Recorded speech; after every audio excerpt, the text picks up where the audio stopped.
పుష్ప పుష్ప పుష్ప పుష్ప పుష్పరాజ్ పుష్ప పుష్ప పుష్ప పుష్ప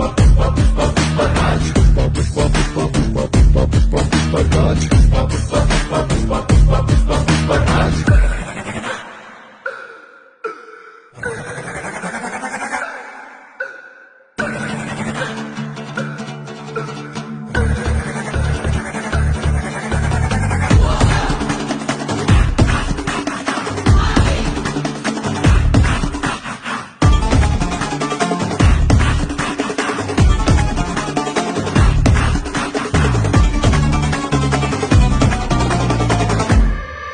ఆడు కాలు మీద కాలేసి కూసున్నాడంటే బండరాయి కూడా బంగారు సింహాసనమంట వేరే సింహాసనమేదైనా మట్టి బండరాయంట ఆడు సేతిలోన చెయ్యేసి మాటిచ్చాడంటే తుపాకీలో చింతూట దూసుకెళ్ళినంటే ఆ తూటాల